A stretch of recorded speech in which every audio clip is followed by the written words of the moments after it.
ओम शांति। 1 मई 2024 प्रातः मुरली। ओम शांति। बाप दादा मधुबन।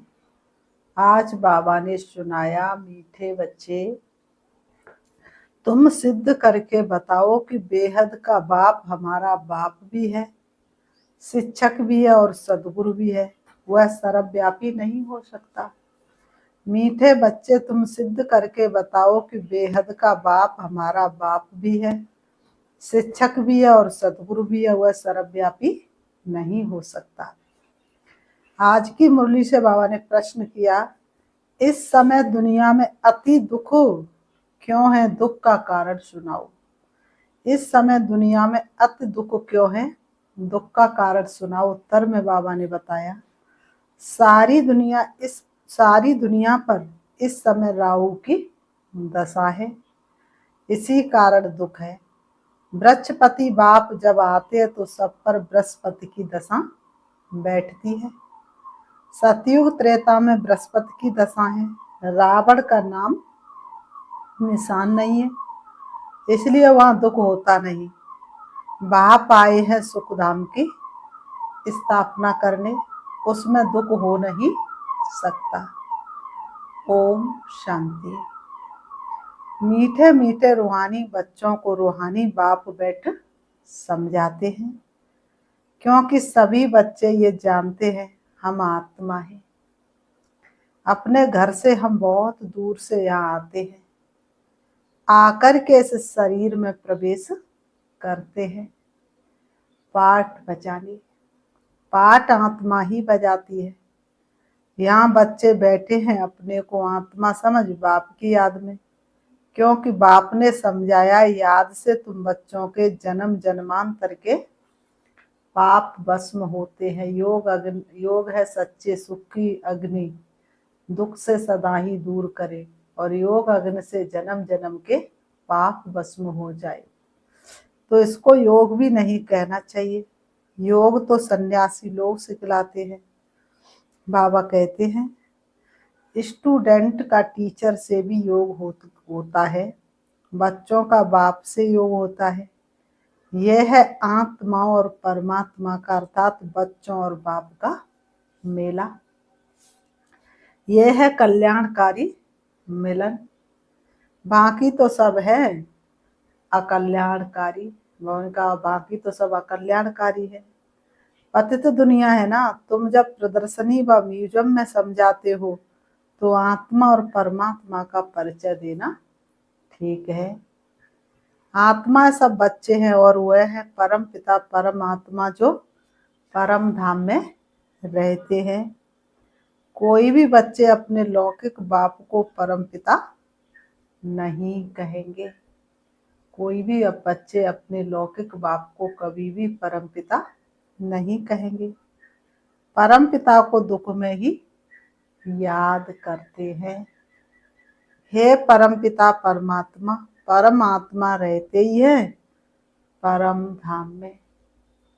अब तुम आत्मा और परमात्मा का ज्ञान तो समझाते हो, तो सिर्फ ये नहीं समझाना है कि दो बाप हैं, वह बाप भी है शिक्षक भी है। ये जरूर समझाना है। बाप भी है तो शिक्षक भी है। पवन का ये जरूर समझाना है।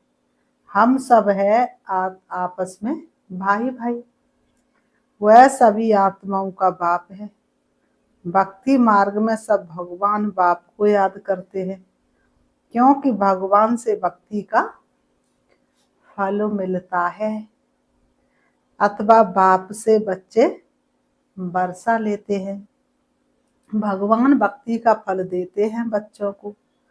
क्या देते हैं? विश्व का मालिक बनाते हैं। परंतु तुमको सिर्फ बाप नहीं सिद्ध करना है, वह बाप भी है तो शिक्षा देने वाला भी सदगुरु भी है। ऐसे समझाओ तो सर्वव्यापी का ख्याल उड़ जाए। लोगों ने बाप को सर्वव्यापी कहा है ना, ये ऐड करो। वह बाबा ज्ञान का सागर है। आ करके राजयोग सिखलाते हैं। परम धाम से आकर के क्या करते हैं? राजयोग सिखलाते हैं। बोलो, वह टीचर भी है, शिक्षा देने वाला फिर सर्वव्यापी कैसे हो सकता है? टीचर जरूर अलग है, स्टूडेंट अलग है। जैसे बाप अलग और बच्चे अलग हैं। आत्माएं परमात्मा बाप को याद करती हैं, उनकी महिमा भी करती हैं। बाप ही मनुष्य सृष्टि का क्या है? बीज रूप है। वह आकर के हमको मनुष्य सृष्टि के आदि मध्य अंत का ज्ञान सुनाते हैं। बाप स्वर्ग की स्थापना करते हैं, हम स्वर्गवासी बनते हैं। साथ साथ ये भी समझाते कि दो बाप है। लौकिक बाप ने पालना की, फिर टीचर के पास जाना पड़ता है। लौकिक बाप क्या करते हैं? जन्म देते, फिर पालना करते, फिर टीचर के पास भेज देते हैं पढ़ने के लिए टीचर चाहिए। फिर 60 वर्ष के बाद वानप्रस्थ अवस्था में जाने के लिए गुरु करना पड़ता है। कहते गुरु के बिना सदगति नहीं होती। बाप टीचर गुरु, बाबा ने कहा बाप टीचर गुरु अलग अलग होते हैं। बाप अलग होगा, टीचर अलग और गुरु अलग। ये बेहद का बाप तो सभी आत्माओं का बाप है, ज्ञान का सागर है, मनुष्य सृष्टि का बीज रूप सत्य चित्त आनंद स्वरूप है। सत्य है, चैतन्य और आनंद स्वरूप है। सुख का सागर, शांति का सागर है। बाप सुख का भी सागर है तो शांति का भी सागर है। उनकी महिमा शुरू कर दो, क्योंकि दुनिया में मतभेद बहुत है ना। हिंदू कहे मोह राम प्यारा, तुरक कहे रहे माना। आपस में दो लल्लड़ मर गए, मरम न काऊ जाना। मतभेद बहुत है ना। सर्वव्यापी अगर हो तो फिर टीचर बन पढ़ाएंगे कैसे? सबके अंदर है तो फिर पढ़ाएंगे कैसे? जब सबके ही अंदर है तो कौन किसको पढ़ाएगा? तो बाबा ने कहा पढ़ाएंगे कैसे? फिर सदगुरु भी है, सभी को गाइड बन ले जाते हैं, शिक्षा देते अर्थात याद सिखलाते हैं। भारत का प्राचीन राजयोग भी गाया हुआ है। पुराने ते पुराना है संगम युग, नई और पुरानी दुनिया का बीच। तुम समझते हो आज से 5000 वर्ष पहले बाप ने आकर अपना बनाया था, और हमारा टीचर सदगुरु भी बना था। वह सिर्फ हमारा बाबा नहीं है, वह तो ज्ञान का सागर है, अर्थात टीचर भी है। हमको शिक्षा देते हैं, सृष्टि के आदि मध्य अंत का राज समझाते हैं। क्योंकि बीज रूप बृहस्पति है, वह जब भारत में आते हैं तब भारत पर बृहस्पति की दशा बैठती है। सतयुग में सब सदा सुखी देवी देवता होते हैं, सब पर बृहस्पति की दशा बैठती है। जब फिर दुनिया तमो प्रधान होती तो सभी पर किसकी दशा? राहु की दशा बैठती है। बृहस्पति को कोई भी जानते नहीं, ना जानने से फिर वर्षा कैसे मिल सकता है? तुम यहाँ जब बैठते हो तो अशरीरी होकर बैठो, मैं आत्मा हूँ, मैं आत्मा हूँ, अशरीरी होकर बैठो। ये तो ज्ञान मिला है, आत्मा अलग है, घर अलग है। 5 तत्व का पुतला शरीर बनता है, उसमें आत्मा प्रवेश करती है। सबका पाठ नूदा हुआ है, बाबा कहते सबका पाठ नूदा हुआ है। पहले पहले मुख्य बात ये समझानी है कि बाप सुप्रीम बाप भी है, सुप्रीम टीचर भी है। पहले पहले ये बात सबको यथार्थ रीति समझानी है। लौकिक बाप टीचर गुरु का कॉन्टेस्ट बताने से झट समझेंगे, डिबेट नहीं करेंगे। आत्माओं के बाप में सारा ज्ञान है, ये खूबी है, वही हमको रचना के आदि मध्य अंत का राज समझाते हैं। आगे ऋषि मुनि आदि तो कहते थे हम रचता रचना के आदि मदंत को नहीं जानते, क्योंकि उस समय वह सतो थे, इसलिए कहते थे हम नहीं जानते। लेकिन आज लोग क्या कहते हैं, सो हम, हमारे में भी हुआ और तुम्हारे में भी हुआ, उसके बिना तो हम एक पल चल नहीं सकते, वो निकल जाएगा हमारे अंदर से तो हम चल नहीं सकते। तो बाबा ने कहा देखो, हर चीज सतो प्रधान सतो रजो तमो में आती है, नई से पुरानी जरूर होती है। तुमको इस सृष्टि चक्र की आयु का भी मालूम है, मनुष्य ये भूल गए कि इनकी आयु कितनी है।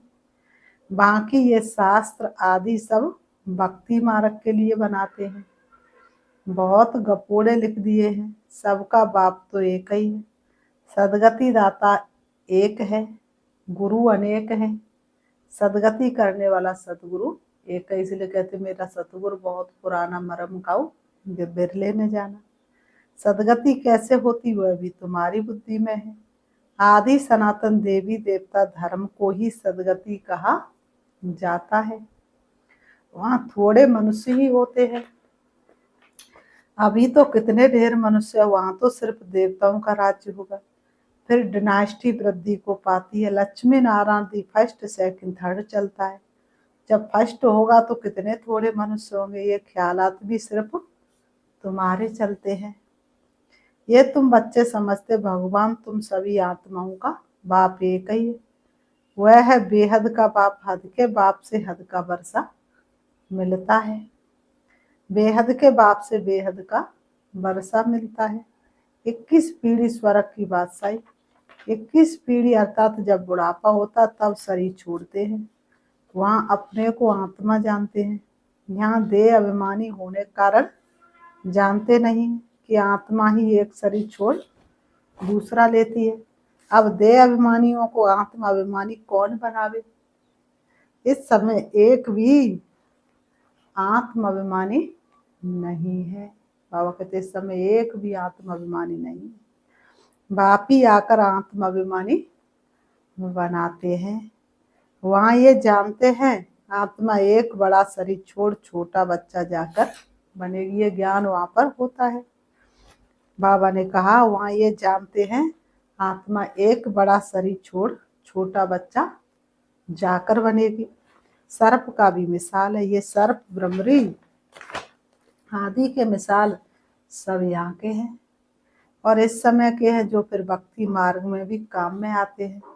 वास्तव में ब्राह्मणियां तो तुम हो जो विष्टा के कीड़ों को भू भू कर मनुष्य से देवता बना देती हो। बाप में नॉलेज है ना, वही ज्ञान का सागर शांति का सागर है।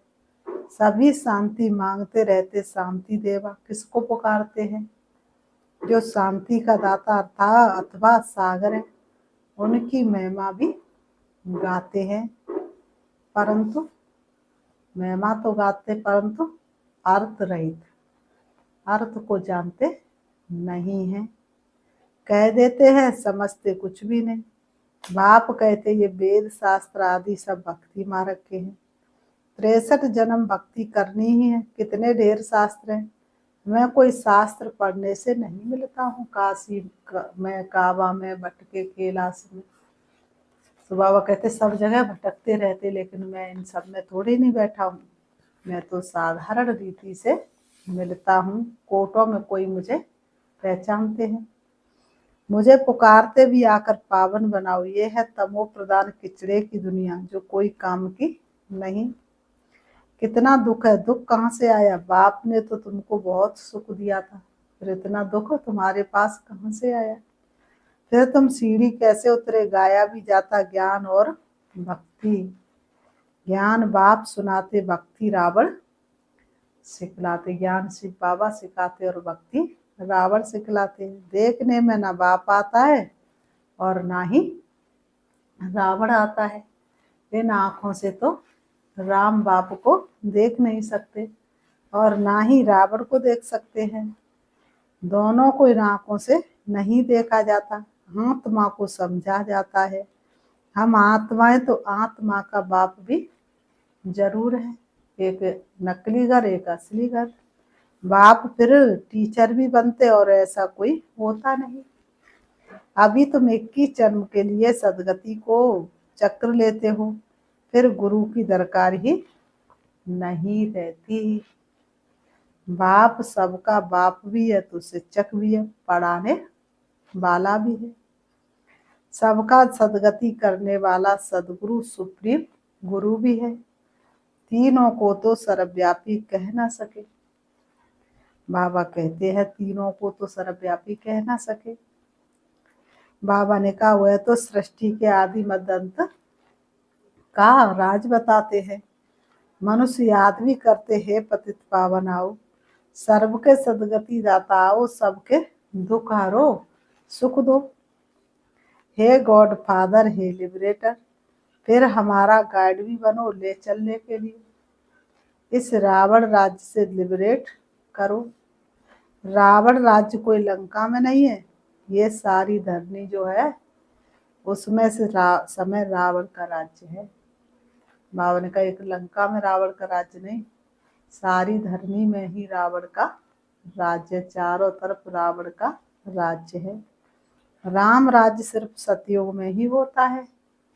भक्ति मार्ग में मनुष्य कितना मूझ गए हैं, भक्ति की कथा सुन सुन करके कितना मूझ गए हैं।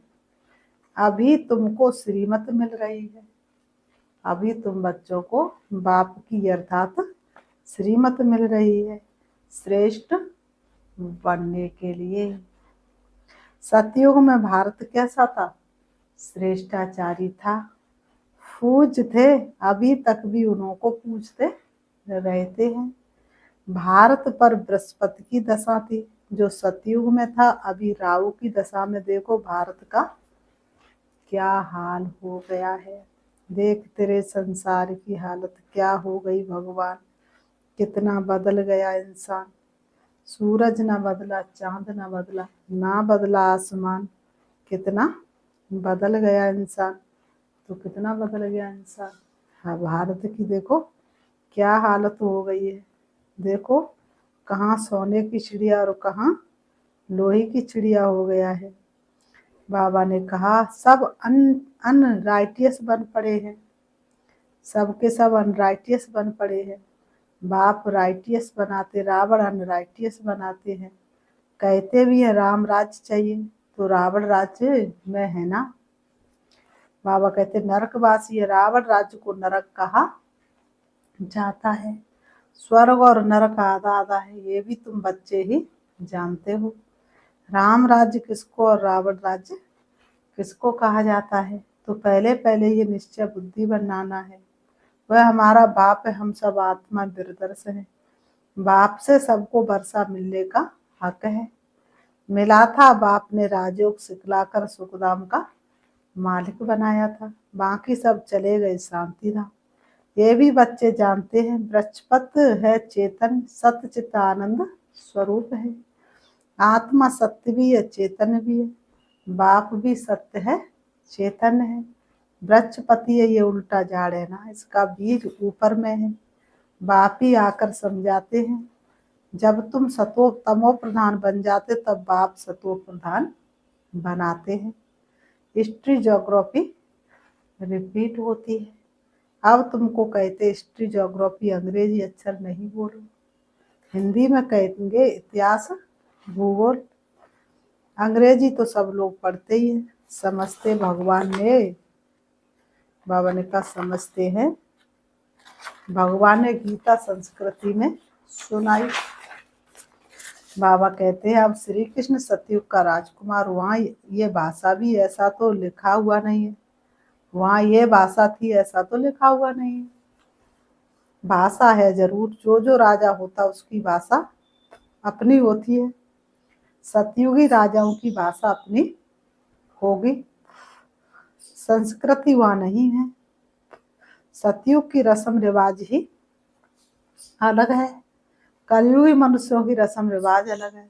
तुम सब मीराएं हो जो कलयुगी लोकलाज कुल की मर्यादा पसंद नहीं करती हो। तुम कलयुगी लोकलाज छोड़ती हो तो झगड़ा कितना होता है। तुमको बाप ने श्रीमत दी, काम महाशत्रु है, इस पर जीत प्राप्त करो। जगत जीत बनने वालों का ये चित्र भी सामने है। तुमको तो बेहद के बाप से राय मिलती है कि विश्व में शांति स्थापन कैसे होगी। शांति देवा कहने से बाप ही याद आता है। बाप ही आकर कल्प कल्प विश्व में शांति स्थापन करते हैं। कल्प की आयु लंबी कर देने से मनुष्य कुंभकर्ण की नींद में जैसे क्या हो गए हैं, सोए पड़े हैं। पहले पहले तो मनुष्यों को ये पक्का निश्चय कराओ कि वह हमारा बाप भी है, टीचर भी है। टीचर को सर्वव्यापी कैसे कहेंगे? तुम बच्चे जानते बाप कैसे आकर हमको पढ़ाते हैं। तुम उनकी बायोग्राफी को जानते हो।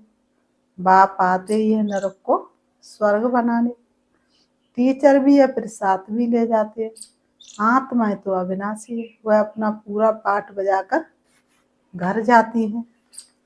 ले जाने वाला गाइड भी तो चाहिए ना। दुख से लिबरेट करते फिर गाइड बन सबको ले जाते। फिर बाबा कहते अच्छा, मीठे मीठे सिखिलते बच्चों प्रति माता पिता बाप दादा का याद प्यार और गुड मॉर्निंग। रूहानी बाप की रूहानी बच्चों को नमस्ते। हम रूहानी बच्चों की रूहानी बाप दादा को याद प्यार और नमस्ते नमस्ते नमस्ते। धारणा के लिए मुख्य सार नंबर 1, कलयुगी लोक लाज कुल की मर्यादा छोड़ ईश्वरी कुल की मर्यादाओं को धारण करना है। अशरीरी बाप जो सुनाते हुए अशरीरी होकर सुनने का अभ्यास पक्का करना है। नंबर 2, बेहद का बाप भी है, टीचर भी है, सदगुरु भी है। ये कॉन्टेस्ट सभी को समझाना है। ये सिद्ध करना है कि बेहद का बाप सर्वव्यापी नहीं है। आज की मुरली से वरदान बाबा ने दिया, हद के नाज नखरों से निकल रूहानी नाज में रहने वाले प्रीत बुद्धि भव। हद के नाज नखरों से निकल रूहानी नाज में रहने वाले प्रीत बुद्धि भव। स्पष्टीकरण है, कई बच्चे हद के स्वभाव संस्कार के नाज नखरे बहुत करते हैं। जहाँ मेरा स्वभाव मेरे संस्कार ये शब्द आता हुआ ऐसे नाज नखरे शुरू हो जाते हैं। ये मेरा शब्द ही फेरे में लाता है, लेकिन जो बाप से भिन्न हुआ मेरा है ही नहीं। मेरा स्वभाव बाप के स्वभाव से भिन्न हो नहीं सकता। इसलिए हद के नाज नखरे से निकल रूहानी नाज में रहो। प्रीत बुद्धि बन मोहब्बत की प्रीत में नखरे भल करो। आज की मुरली से स्लोगन है, बाप से सेवा से और परिवार से मोहब्बत है तो मेहनत से छूट जाएंगे। बाप से सेवा से और परिवार से मोहब्बत है तो मेहनत से छूट जाएंगे। अच्छा, ओम शांति। अभी हम गीत की 2 लाइन के द्वारा बाबा को याद करते हैं।